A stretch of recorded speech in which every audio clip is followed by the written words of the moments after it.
नमस्कार दोस्तों, स्वागत है आपके अपने चैनल पीसीएम मंत्रा में। जैसा कि पिछली वीडियो में आप लोगों ने देखा था, पदार्थ क्या होता है, पदार्थ की तीन अवस्थाएं क्या होती हैं, तीनों अवस्थाओं के बारे में हम लोगों ने कुछ विशेष जाना था। आगे हम इसके बारे में पढ़ेंगे, ठोसों के वर्गीकरण के बारे में। ठोसों के वर्गीकरण, ध्यान देंगे, ठोसों का वर्गीकरण।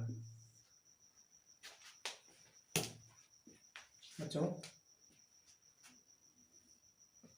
हम सब जानते हैं ठोस में कण पास पास होते हैं।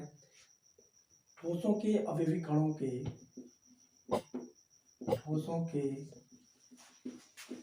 अवयवी कणों की व्यवस्था में उपस्थित क्रम की प्रकृति के आधार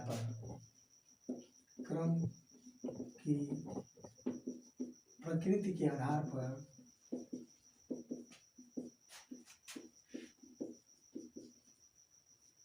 ठोसों को दो संवर्गों में बांटा गया है।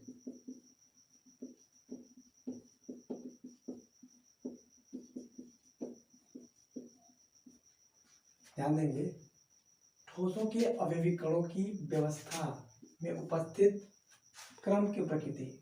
ये क्रम फिर ठोसों के अवयवी कणों की व्यवस्था में उपस्थित क्रम की प्रकृति के आधार पर ठोसों को दो वर्गों में बांटा गया है। ये दो वर्ग क्या हैं? पहला है क्रिस्टलीय ठोस, जिसे क्रिस्टलाइन सॉलिड कहते हैं, एंड दूसरा है अक्रिस्टलीय ठोस,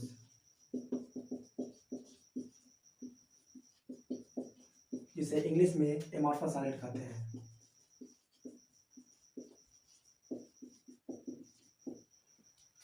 बच्चों, आपको विशेषकर ये जानने की जरूरत है कि ये कणों की व्यवस्था में उपस्थित क्रम की प्रकृति क्या है। हम जानते हैं ठोस में कण पास पास होते हैं। ये इनका अरेंजमेंट कैसा है, कणों की व्यवस्थाएं है कैसी, इस आधार पर इन दो भागों में बांटा गया है। पहला क्रिस्टलीय ठोस और दूसरा है अक्रिस्टलीय ठोस। हम बात करते हैं क्रिस्टलीय ठोस की।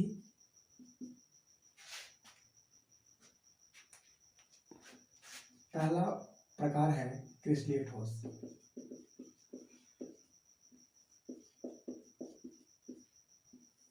क्रिस्टलीय ठोस क्या है बच्चों? क्रिस्टलीय ठोस में जो कण होते हैं उनका प्रबंधन, अरेंजमेंट बहुत दूर तक होता है, यानी दीर्घ परासी व्यवस्थाएं पाई जाती हैं। इंग्लिश में से लॉन्ग रेंज ऑर्डर कहते हैं। इसका मतलब है कण दूर तक, बहुत दूर तक एक जैसा पैटर्न कणों के मध्य में पाया जाता है। ध्यान देंगे, इनमें पहला बिंदु है, इनमें दीर्घ परासी व्यवस्था पाई जाती है। दीर्घ परासी व्यवस्था का सेंस क्या है बच्चों?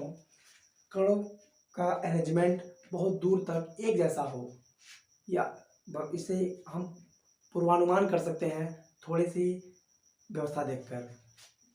सेकंड है, इनमें गलन एंथैल्पी निश्चित होती है। गलन एंथैल्पी निश्चित होती है।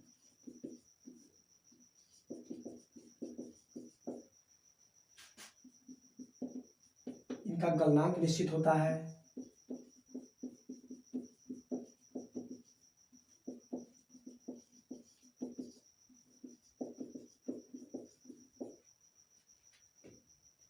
इनकी निश्चित ज्यामिति होती है।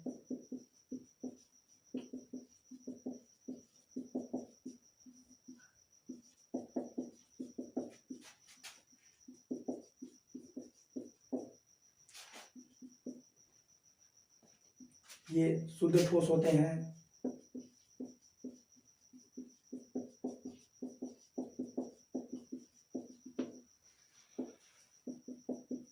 तेज औजार से काटने पर तेज औजार से काटने पर नई जनित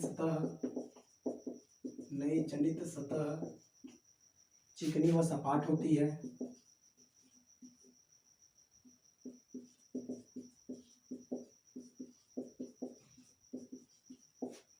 ये विसंदैशिक प्रकृति के होते हैं।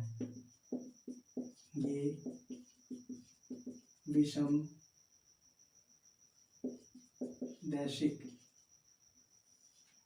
इंग्लिश में इसे एनिसोट्रॉपिक कहते हैं, प्रकृति के होते हैं। बच्चों, सवाल आता है विषमदैशिक क्या होता है, ध्यान देंगे।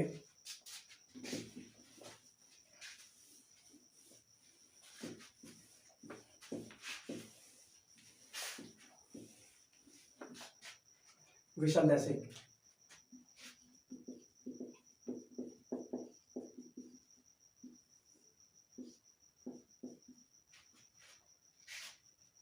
वे पदार्थ जिनके भौतिक गुणों में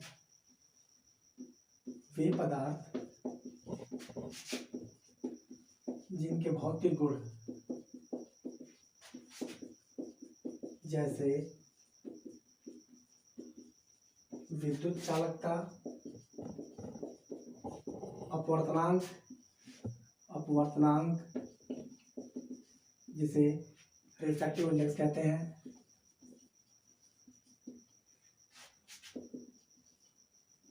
आदि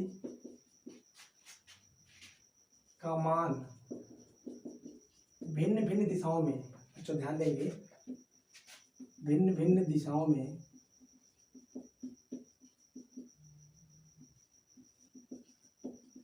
भिन्न भिन्न होता है।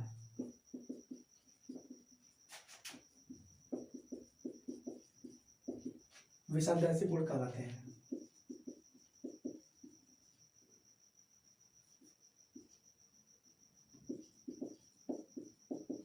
विषमदैशिक गुण कहलाते हैं। फिर से इसको समझने की कोशिश करेंगे। वे पदार्थ जिनके भौतिक गुण जैसे विद्युत चालकता, इलेक्ट्रिकल कंडक्टिविटी या अपवर्तनांक, रिफ्रैक्टिव इंडेक्स, जैसे आप लोग ऑप्टिक्स वाले चैप्टर में बहुत अच्छे से फिजिक्स में पढ़े होंगे, ये भौतिक गुण है। ये सब भिन्न भिन्न दिशाओं में इनके मान भिन्न भिन्न आते हैं। ऐसा क्यों होता है, ध्यान देंगे। यहाँ पे स्ट्रक्चर के माध्यम से कण हम जानते हैं।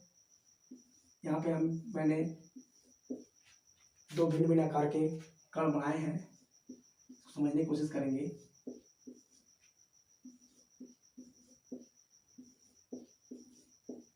यहाँ ध्यान देंगे बच्चों, अगर ये कोई पदार्थ है, इसे हम यहाँ से लाइट गुजारते हैं, तो ये लाइट गुजारने पर प्रकाश की किरण इस कण से, फिर इस कण से, छोटे वाले से, फिर बड़े वाले से, फिर छोटे वाले से, फिर बड़े वाले से, ऐसे गुजरते हो जाता है।